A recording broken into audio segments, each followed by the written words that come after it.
of the second day of the deliberations here. We have Honorable members, may I remind you, when the House rules, the question and debate was that the Honorable House of Assembly to adopt the report of the Standing Finance Committee on the estimates of expenditure for the financial year 2020-2021 in the sum of $1,697,312,800 and do agree that the said sum do form a charge against the consolidated fund and other funds of the state of St. Lucia.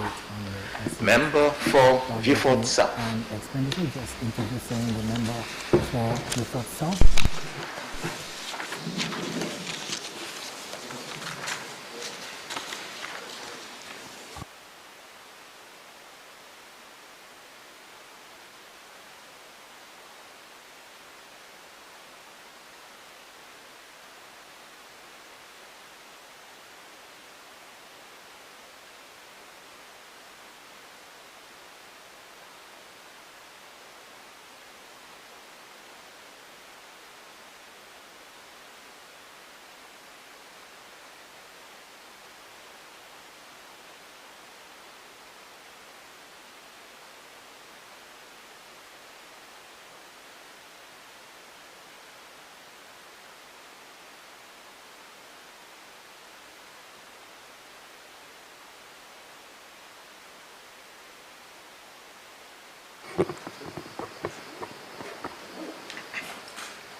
Thank you. Thank you, Mr. Speaker.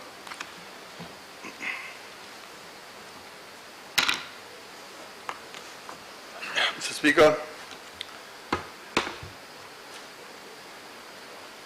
in his presentation of the estimates of revenue expenditure, the Minister of Finance used various descriptions to describe the situation unleashed by the COVID-19 pandemic on the government and people of St. Lucia. He spoke of an unprecedented situation. He said the estimates are tabled against a background of grave uncertainty. He admitted COVID-19 will have a lasting impact on the economy of St. Lucia. And he exhorted, if, quote him directly, if ever there was a time to rally, now is the time, unquote. So, Mr. Speaker, without a doubt, we are in a crisis, an economic storm never possibly experienced since independence. Consider the indicators of this crisis, Mr. Speaker, some of which were mentioned by the Minister of Finance in his presentation yesterday. Significant increase in unemployment, especially in the tourism sector. There are figures of some 14,000 individuals being bandied around. Closure of ports of entry and departure. And in a more dramatic way, the likelihood of a dramatic decline in economic growth, possibly of a magnitude, the Minister of Finance says, between minus 10% and minus 18% of GDP. All of this was said yesterday, Speaker. Some 700 million in bonds due to be paid in or by September. And there is a rare likelihood that all the bonds may not be refinanced or rolled over. And then yesterday, again, unprecedented declines in revenue intake or generation. In fact, I think the Minister of Finance suggested that there was, in the first 2 months, some 60% decline in revenue. As a result of all of this, dramatic reduction of the incomes of businesses. And then there is a proposal to cut the emoluments of public sector workers, the magnitude of 35% to 75%, with the proviso, Mr. Speaker, that any amount foregone will be paid in bonds. In effect, Mr. Speaker, public officers will be lending money to the government of St. Lucia.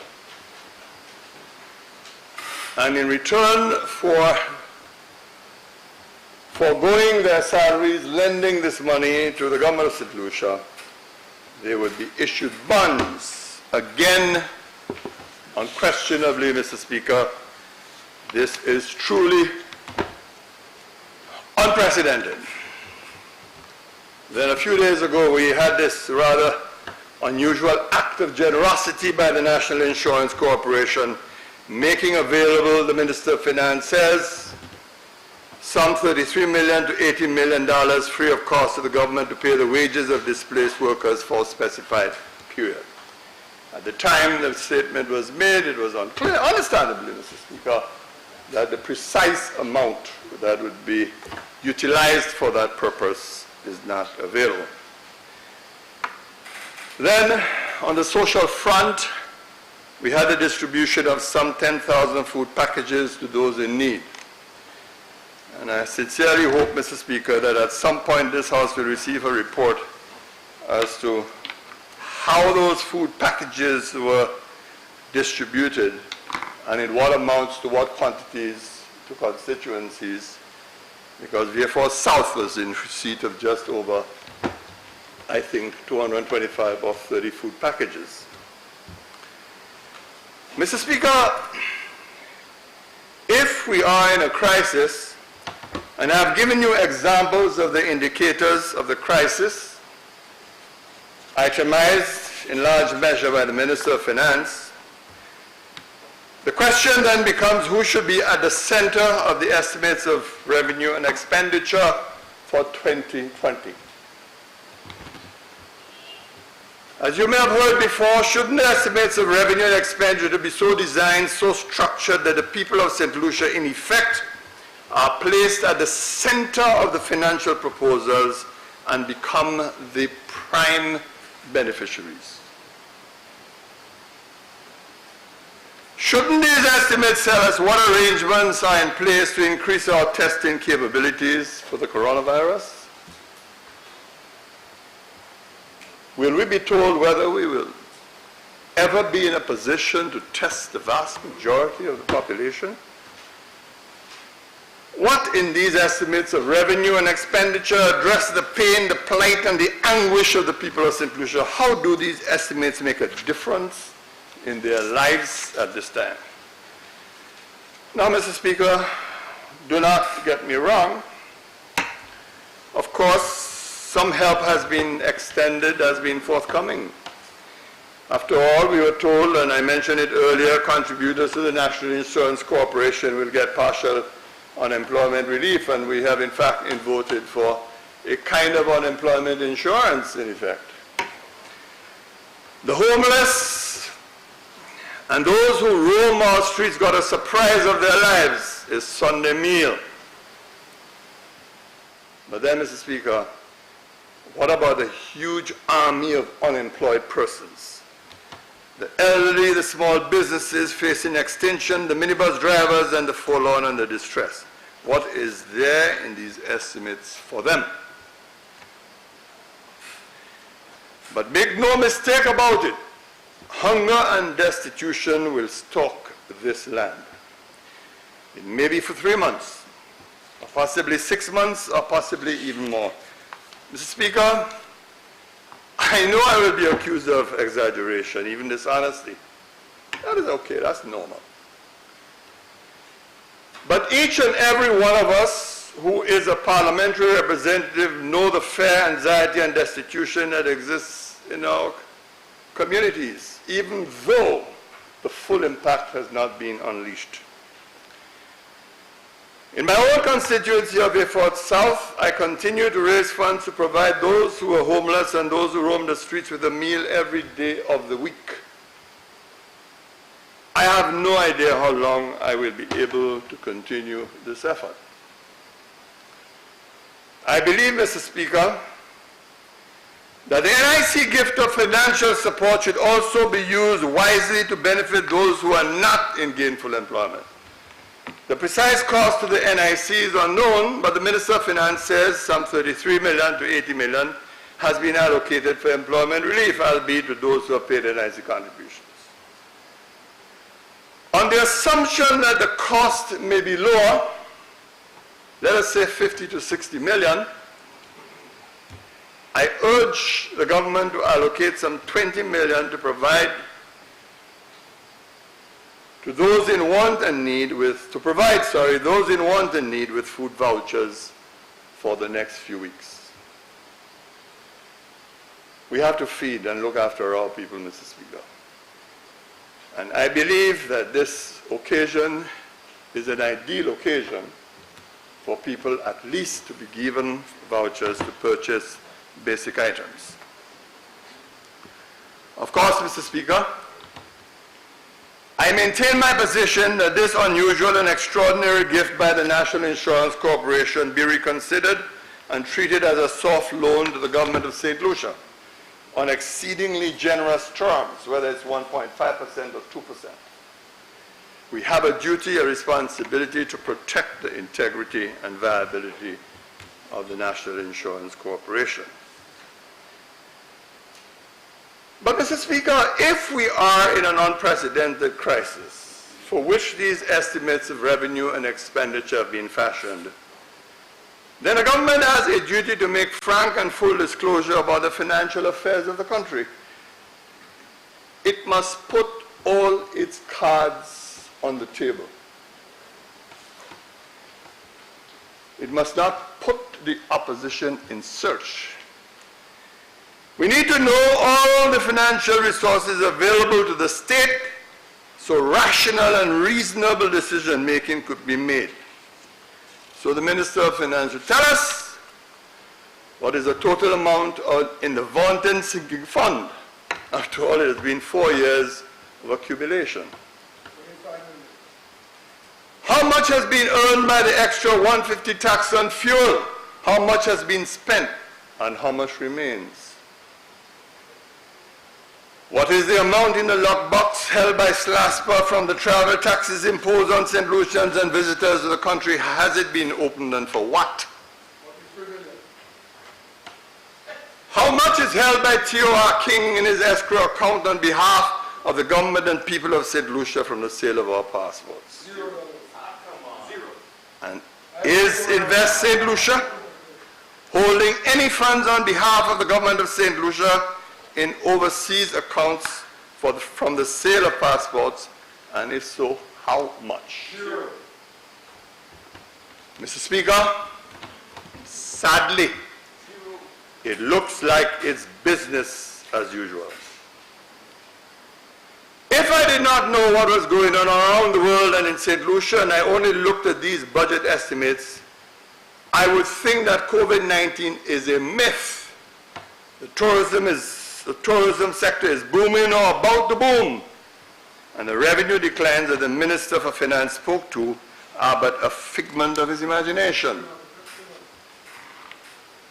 Only yesterday in his presentation, the Minister of Finance said the pandemic caused a 60% decline in revenue. The government has budgeted revenue which is approximately 70 million below the projected outturn for 2019 to 20. I invite you to look at page Roman numeral 3, Mr. Speaker. Yet the same government has told us that they anticipate revenue shortfalls of a minimum of EC 40 million per month for at least 3 months to July 2020. This is equivalent to EC $160 million. Against this anticipated decline, they have even asked public servants to consider a pay cut of approximately 35 to 60%, which for my part I treat as a loan, 75%. This raises two questions. despite the economic conditions globally, did the government of St. Lucia deliberately overestimate its likely revenue for fiscal year 2020-2021 to justify taking on major projects which at this time can be delayed? Or two, is the government of St. Lucia deliberately saying to public servants that revenue will be lower than anticipated to lure them into taking a pay cut so that the government can have the fiscal space to take on other projects, which are, Mr. Speaker, of greater priority than the welfare of public servants? Mr. Speaker, it's one or the other, and the answer to either of these questions does not cast the government in a positive light. Still on revenue, Mr. Speaker. The government has indicated that capital revenue will likely be around 10.82 million, a little more than 3 times the amount for fiscal 2019-2020. Again, I ask you to see page Roman numeral 4 of the estimates, Mr. Speaker. This leads me to ask, what prized national asset belonging to the people of St. Lucia will this government part with this year to yield this amount? It's a rather unusual amount. Mr. Speaker, the more things change, the more they remain the same. We are in a global pandemic. Tourism is likely to contract significantly. We have no idea when the global economy will likely reopen, and even when it reopens, some experts are predicting a second wave of COVID-19 during the winter months, our peak tourist period. Supply chains are being interrupted, and economists have forecasted the deepest recession since the Great Depression of the 1930s. Amid all of this, we in St. Lucia have made no meaningful adjustments to our budget. Amazingly, in the coming year, Mr. Speaker, the government aims to spend approximately 38 million more than it did in fiscal year 2019-2020. Again, I invite you to look at page Roman numeral 4. Mr. Speaker, I'm concerned that these estimates do not consider the environment in which we currently live. We are in Wonderland. How can we be asking public officers to suffer a pay cut while proposing to increase their numbers in the public service? This is simply inconsistent. The government proposes to increase the number of staff at the permanent mission in New York. This is a time when many St. Lucians are calling to reduce the number of foreign missions to ease the burden on the public purse. The government also proposes to increase the number of staff in the office of the Governor General. Why at this time? All this expenditure despite all the talk of revenue shortages and preserving cash flow. Mr. Speaker, I notice though that our capital expenditure is budgeted to increase some 127 million over the projected expenditure for 2019-2020. Now, what, pray tell, will the government be spending all this money on? Mr. Speaker, at page 4 of the estimates, I note an item of expenditure denoted as other. May I ask what constitutes other?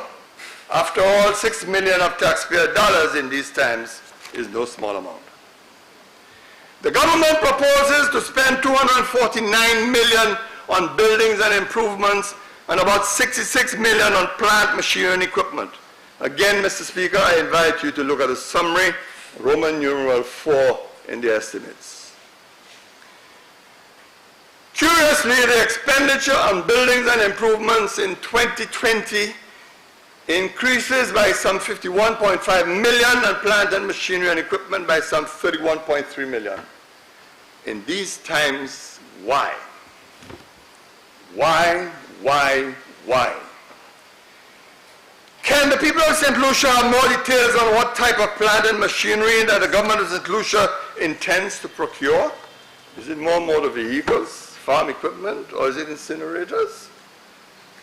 While we're on the subject, Do we have the capacity to spend $249 million on plant and improvement? Does the capacity lie in the Ministry of Infrastructure, Ministry of Economic Affairs, or both, or elsewhere? I'm just seeking answers, Mr. Speaker.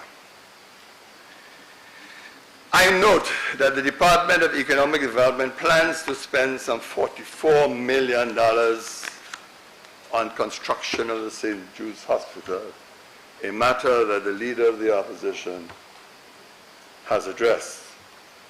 And I will only reemphasize. $44 million on a facility that was nearing completion some 4 years ago. $44 million when 2 buildings are alleged to have been demolished. And $44 million in an environment where the government says it's not sure whether investors will roll over their bonds. In fiscal year 2019-20, according to the Social and Economic Review at page 52, the government spent $31.8 million on the St. Jude project. Add this to the proposed $44 million for 2021, take it to a total of $85.8 million. Mr. Speaker, this sum represents approximately 80% of the total amount that had been expended on St. Jude at June 2016. I wait patiently for the outcome in terms of total expenditure by this administration.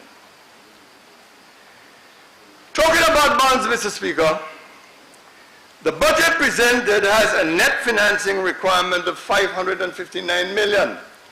The government anticipates that they will raise, Mr. Speaker, approximately $267 million on the regional bond markets, the same market which the Minister for Finance has been indicating that may not have the necessary demand to roll over existing bonds. Now, if we are likely to have difficulty rolling over the existing bonds and bills, will the market take up these new instruments that will likely be floated? I now turn, Mr. Speaker, to a sensitive issue, sensitive subject, growth performance. The Economic and Social Review at page 9 says that the economy of St. Lucia grew by 1.7% in 2019. Decelerated growth since 2017. This was based on growth in stay-over arrivals of 4.7% and 8.6% in value added. Mr. Speaker, I need some clarification on the constant rebasing of GDP in St. Lucia. Only in 2016, the Statistics Department engaged in a rebasing exercise, and 3 years later, in 2019, they are back at it again. I don't even want to hear the story right now, just the explanation. One cannot help but wonder what about the objective of this rebasing activity. Is it to inflate the base and ensure that debt to GDP ratio does not increase even with the deteriorating fiscal conditions? Whatever the answer, this rebasing activity is at best strange. This leads me to the fiscal performance, Mr. Speaker. At page 11, paragraph 2 of the Economic and Social Review, the following appears. Preliminary data indicates that public finances deteriorated in fiscal year 2019-2020. The central government recorded a larger deficit of $193.8 million, 3.5% of GDP. I note, Mr. Speaker, that 3.5% deficit is 3.5% of the rebased, now higher, larger base GDP. I asked the Minister of Finance to update this House on what would have been the size of the budget deficit as a percentage of GDP had this rebasing exercise not taken place. If you want to evaluate your economy, then allow the House to see the statistics on both sides of the economic pole. It really leads me to wonder about the exact motive behind rebasing the GDP. Mr. Speaker, I want to address the analysis of debt presented by the Minister of Finance and as presented and supported by the Social and Economic Review. I must say, I am impressed with the craftiness and political savvy of those who are responsible for the Social and Economic Review. Mr. Speaker, consider the following statement at page 68 of the Social and Economic Review.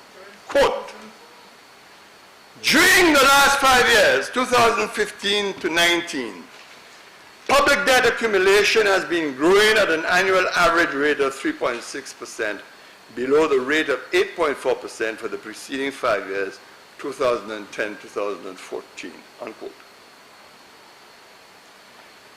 Mr. Speaker, at a minimum, this statement is provoking and obviously suggests poor management of the fiscal accounts of the government of St. Lucia, which of course has been the argument of the government of St. Lucia over the period of governance by the Labour Party administration 2011 to 2016.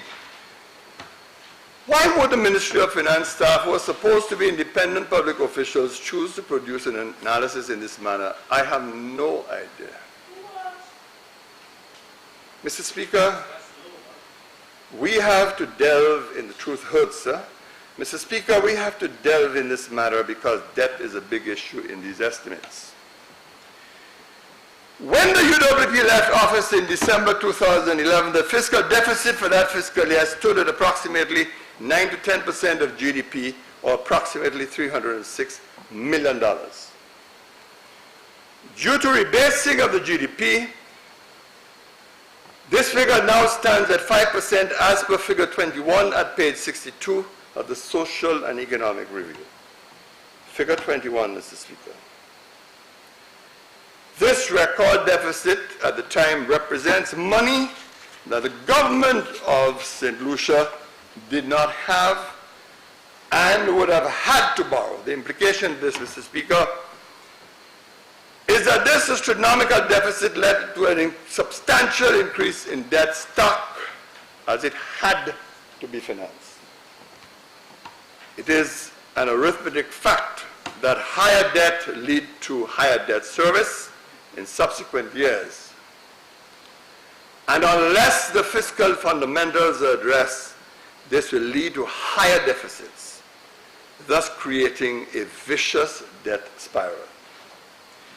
That higher growth rate in debt was due to the reckless expenditure of the prior UWP administration of 2006 to 2011, blamed largely on the increases of wages in the public sector. Moreover, Mr. Speaker, as the debt stock increases, a fixed increase in debt would be reflected as a smaller percentage increase. Mr. Speaker, this is basic arithmetic that I am sure does not escape the competent public officials who produce the Social and Economic Review. The fact remains that the former Labour government conquered the spiral of fiscal deficits which it inherited. That is why, on assuming office, they found a fiscal deficit just over 3% of GDP. Mr. Speaker, I note that the Minister of Finance suggests that the debt to GDP ratio for 2019 stands at 59.6%. He gloats that the opposition had it all wrong, moving in the wrong direction. He is supported by the Economic and Social Review at page 68, Mr. Speaker. I am curious about what the debt to GDP ratio would have been had the GDP not been rebased. I have learned to question and to compute some of those figures on my own, Mr. Speaker. Now, based on the projected GDP for 2019, from the old methodology, my estimate is that the debt to GDP ratio would have been around 67.8%. The situation was salvaged by another round of rebasing. Mr. Speaker, we can rebase all we want, but the truth still stands. The United Workers' Party government has engaged in reckless fiscal management of the country. Mr. Speaker, perhaps unwittingly, the staff of the Ministry of Finance provide very clear evidence of the sound fiscal management of the economy by the Labor Administration. I say unwittingly. I draw your attention again to figure 21 at the top of page 62. That graph, Mr. Speaker, sends a very powerful message. It demonstrates that with every successive year in government, the St. Lucia Labour Party was able to reduce the deficit. The deficit was reduced from over 10% of GDP to a little over 3% of GDP. With the new GDP numbers, it goes from over 7% to about 2.5%. So, Mr. Speaker, that graph, figure 21, tells a story, not Kennedy Anthony. Very clear pattern of fiscal correction, which ensured after 2011-2012, on the Labour is being reversed.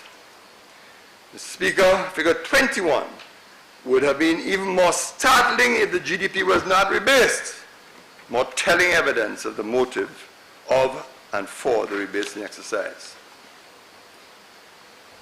Mr. Speaker, we have urged that the government reprioritize away from unnecessary capital expenditure and focus on the needs of the people of St. Lucia. Look after the people of St. Lucia. The message of the opposition is simple. Put the people of St. Lucia at the heart, the center of these estimates. One place to start looking is the expenditure for consultancies. This government has a strange fetish for consultancies. Just look at some of the allocations. CARSIP attracts a consultancy of $226,041. Page 573. Attorney General's Chambers, $313,900, page 575. Ministry of Tourism, $414,553, see page 593.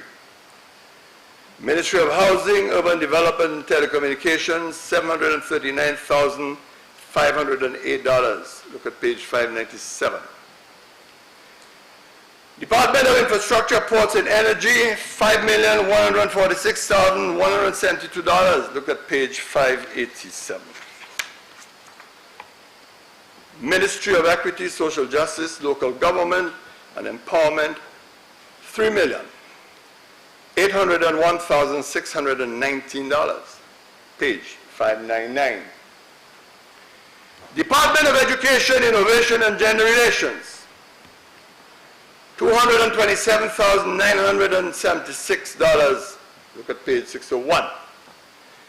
Department of Health and Wellness, $2,080,985. Page 603. Department of Sustainable Development, $1,442,034. Page 607. Department of Economic Development, Transport and Civil Aviation, $490,535, page 609. Curiously, Mr. Speaker, the Department of Youth and Sports receives an allocation of $11,064,600 for infrastructural development. But no amount is shown for consulting services and commissions, page 605. I wonder why. Mr. Speaker, the Minister of Finance has announced to this country that reconstruction of the Humanora International Airport is a matter that is not up to debate. This is despite his utterances regarding the fiscal quagmire that exists, poor cash flow, and the inevitable economic storm. And, Mr. Speaker, life is so cruel. Sometimes ordinary people speak of karma. Day in, day out, this opposition pointed out to the government the fragility of the tourism sector, the real possibility that sometime in the future we may have a cataclysmic event of unknown proportion and this could put into severe jeopardy the financing arrangements for that airport, and perhaps another approach should be taken. All of this on deaf ears. One has to wonder, therefore, what is so urgent about this airport project. And of course, the Fort South constituency is the home of this project. Now, those who believe that this airport project will work magic are in for a very rude awakening. Waves and waves of investment by this government in Beaufort has never changed the loyalty, the passion, and the commitment of the people of Beaufort. Never. And they understand full well when attempts are being made to influence and bribe them. But, Mr. Speaker, I have searched all over these estimates for evidence of this project, all to no avail. So, the fiction remains. This is a SLASPA project, so the financing burden remains that of SLASPA, not to be shown on our books, except, of course, under the section dealing with guaranteed debts. Yet, it is this Parliament that guarantees the loans. And when it is this Parliament that guarantees the loans, then it has to be placed on the books. You know, Mr. Speaker, we cannot manage an economy by fictions, statistically or otherwise. Mr. Speaker, what can I say about my constituency, Beaufort South, that has had to endure the pains it has had in the last few years? Mr. Speaker, the Leader of the Opposition said it well. Not one single project on the constituency development program has been made available to Beaufort South. The roads of Beaufort South remained littered with potholes. The community infrastructure built in La Richousse, Docamel, and these areas is falling apart. No help, no assistance from the Ministry of Infrastructure. Day in, day out, the staff of the Ministry of Infrastructure say to me that no allocation is made to Beaufort to attend to the needs of the community. But there's resilience. The people of Beaufort South understand why this is happening to them and the reasons for this. And very soon, they will be able to pronounce their judgment on these matters. Mr. Speaker, when all is said and done, the estimates of revenue and expenditure before us should be rejected, scrapped, and repudiated. The government should wheel and come again. Come with estimates of revenue and expenditure that addresses the plight, the fears, the needs, and anxieties of our citizens in these perilous times. It is my view, Mr. Speaker, that it would certainly have been more helpful if the government had said that we need to obey the Constitution, introduce or lay the estimates of revenue and expenditure before the House, get approval for expenditure. But the people of St. Lucia should expect, in the circumstances, a supplementary budget to deal with the unexpected events that will surely arise. My colleagues, the Leader of the Opposition and the member for Castries South may well be right that these estimates were prepared with an eye to the forthcoming general elections. They may well be right. But one individual in my constituency of Beaufort South, who was a strong supporter of the United Workers' Party of Flambeau, also concluded that these estimates are clearly meant to finance an election budget. Mr. Speaker, that person authorized me to say as follows, quote, "I have now made my way home to where I once belonged, the St. Lucia Labour Party." Mr. Speaker, that individual awaits the United Workers' Party in the constituency as they fought south. I thank you, Mr. Speaker.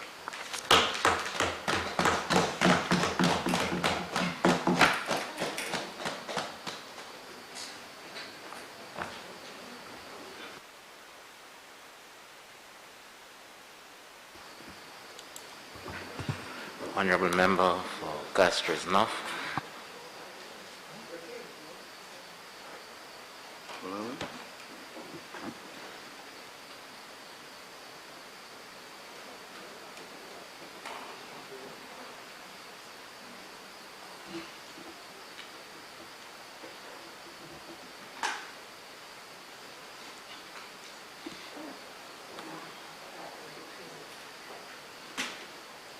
Sanitizing.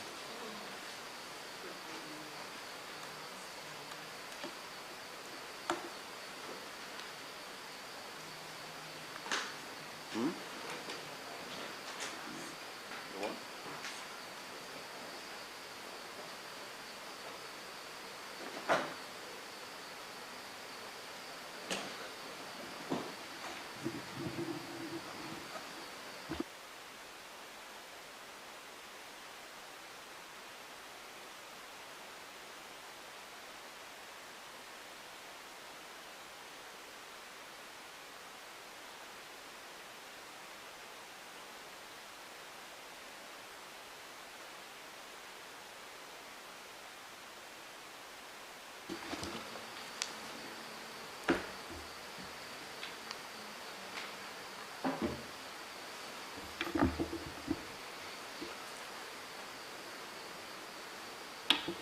Mr. Speaker, I stand in support of the estimates for the fiscal year 2019-2020, 2020-2021. And in so doing, Mr. Speaker, I believe it is compulsory on my part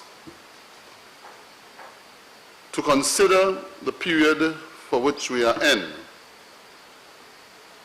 the period of a pandemic, the COVID pandemic, which has affected the entire world, St. Lucia no exception. But we have fared out quite well, and I say praise God to the Almighty. For many a big nations have failed to rise to the occasion, and in the eyes of the world, they have failed miserably. We have succeeded thus far.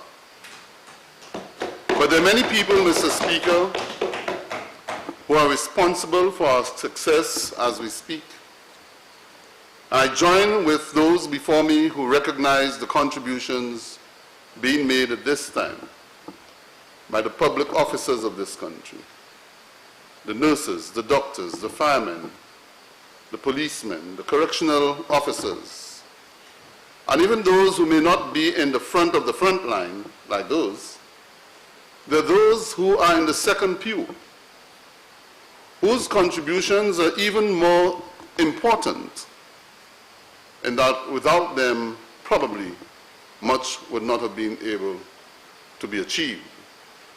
And I believe it was the parliamentary rep for Babonneau who recognized the workers at Wasco, who, despite a water crisis, have been able to keep the pipes flowing and to be able to give those persons the necessary water resource to continue to serve us, be it at the hospitals or be it the fire services. Those persons must be recognized. We must also recognize those, Mr. Speaker, at our ports, seaports and airports, though closed, but are still available at any hour of the night to provide service to the emergency cases and to ensure that critical supplies can enter our country. And yet, Mr. Speaker, despite COVID, for the people in the Ministry of Finance, headed and led by the Prime Minister and Minister for Finance, who for the last weeks were called upon to battle with many situations and to be able to prepare the estimates, notwithstanding the unexpected arrival of COVID, and to be able to go home night after night after night in the wee hours of the morning to ensure that we met the deadline and to keep our legitimacy here in this Parliament to present to the people at least some guidance in their financial affairs and some hope in the expectation that COVID may depart within the next 3 to 6 months. But this is a tall order, Mr. Speaker, and so I believe we all must understand that when we come here, we come to lend our support, particularly now, beyond the boundaries of politics, religion, class, or creed, to give support to our people and to serve them in a manner that they can be proud of us. Mr. Speaker, I thank all of those persons. But Mr. Speaker, before I go into the real meat of my presentation, which will basically deal with the work of the Ministry of Infrastructure and the achievements in the last year, I want to indicate to those opposite, the member from Beaufort South, the member from Dennery North, and others who have complained about the condition of their roads, I must admit that there is no deliberate effort on the part of the Ministry of Infrastructure to victimize or to ostracize anybody on the opposite side. I'm always willing to assist. There are times when I cannot, but I'm always willing to assist. And yes, we have been able to assist in a number of instances, in a number of those constituencies. To the honorable gentleman from Dennery North, I believe it was last year when we did a particular road, asphaltic overlay, paved in his constituency. And it wasn't because it was the constituency of a rep on this side, but it was because there was a need to get this done. And recently, I profited the opportunity, as he indicated, while attending a particular function in Larissus, to look at another failure in one of his roads, and I promised him that that will be done. So, Mr. Speaker, I want to reassure the entire Parliament that my mission and my work is to deliver to the people, regardless of who they are.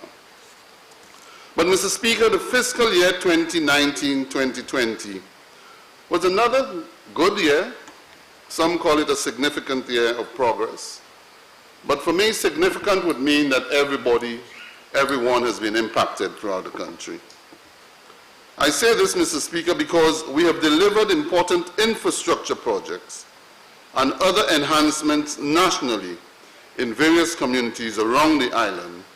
And indeed, in keeping with the long-standing motto of the ministry, to maintain our status as the flagship ministry, which is critical to achieving infrastructure and national development. I've said before, Mr. Speaker, to every St. Lucian who wakes up on the morning, it is the one ministry that they impact on. It is the Ministry of Infrastructure.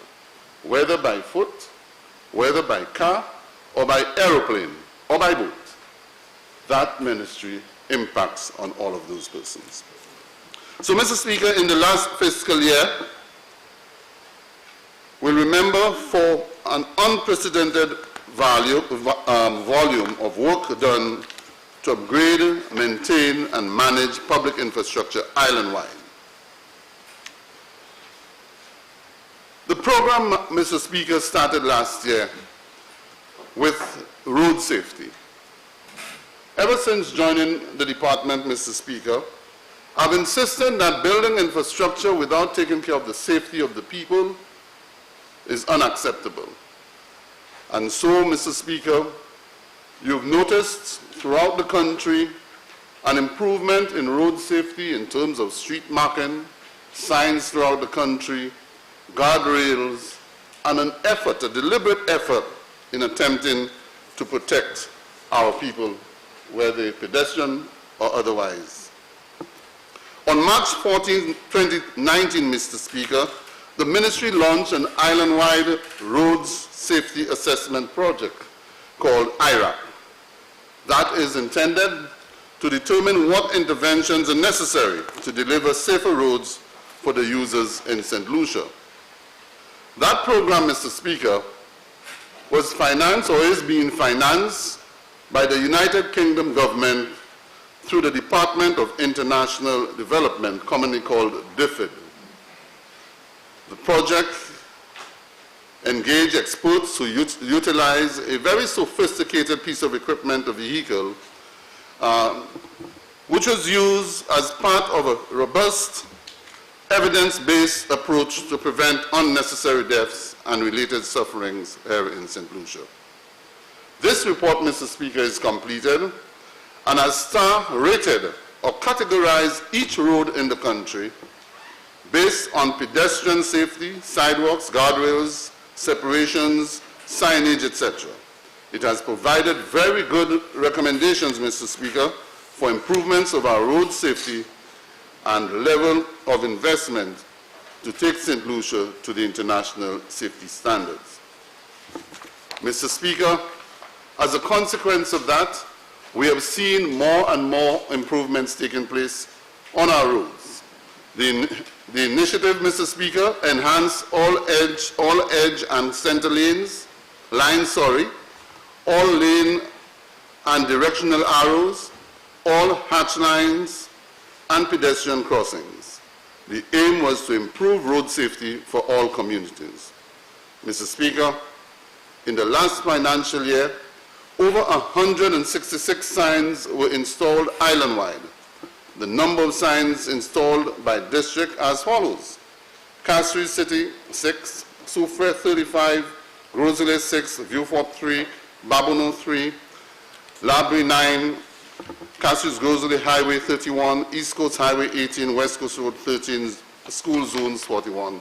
An indication, Mr. Speaker, of the commitment that this government is showing to the safety of our people.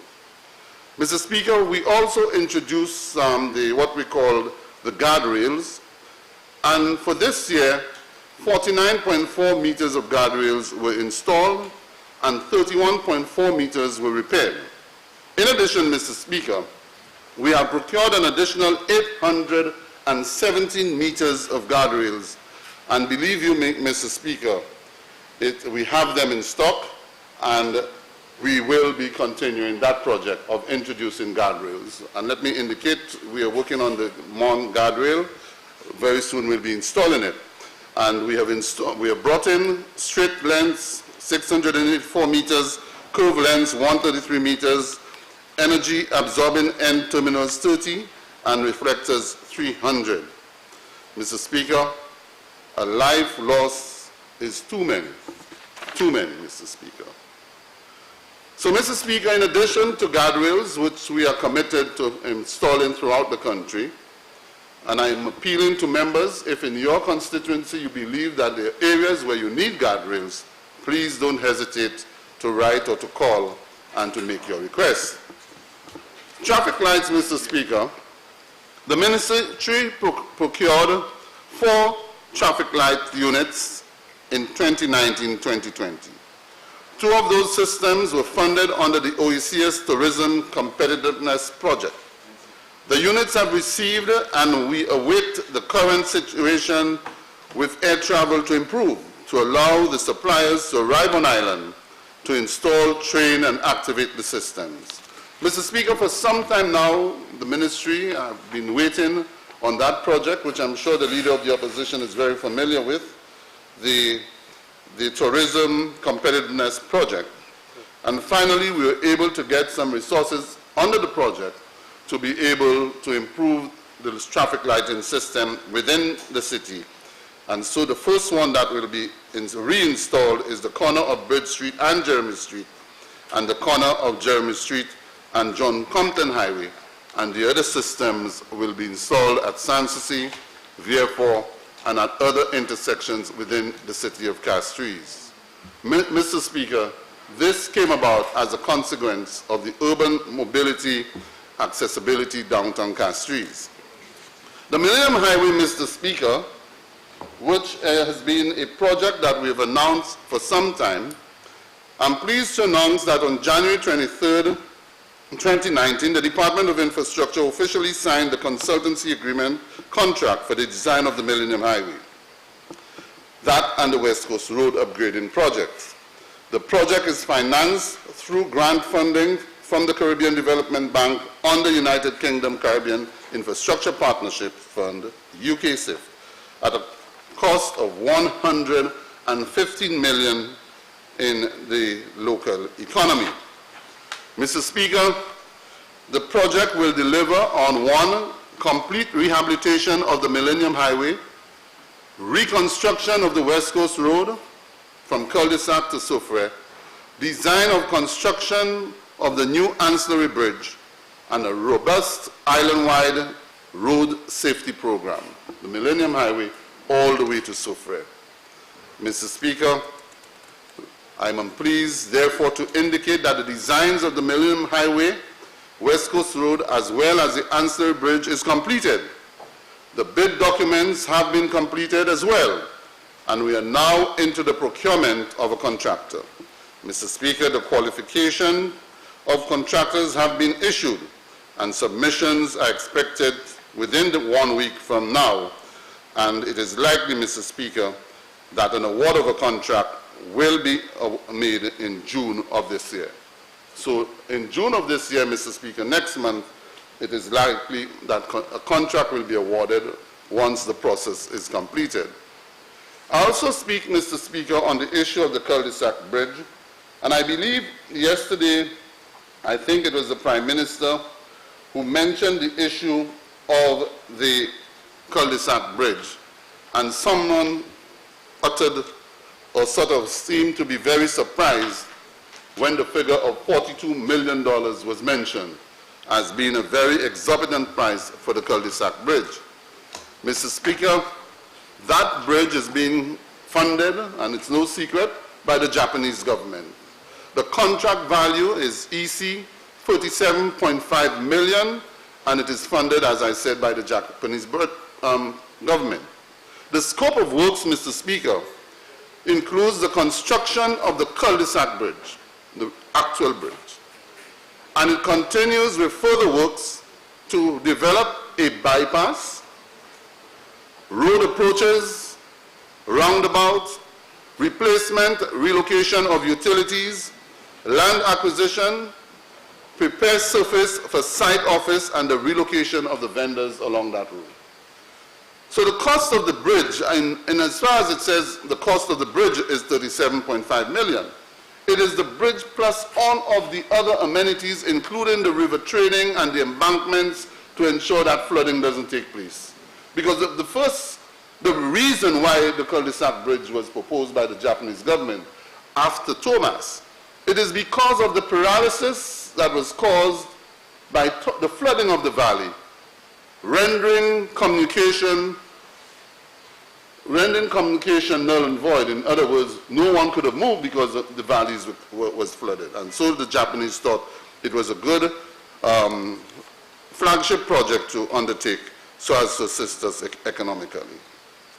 Mr. Speaker, the status of the works, I must announce a contract has been awarded finally to a Japanese firm, and the contract will be signed in later this month of May, and mobilization of contractors should take place in June.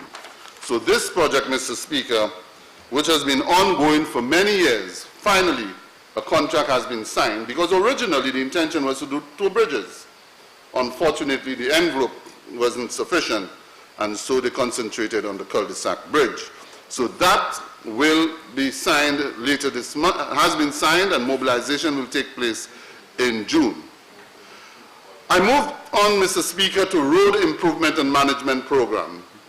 Successive governments has undertaken road improvement and management programs, and this one is the 4th road improvement management program being undertaken at a cost of US $42 million or $113 million,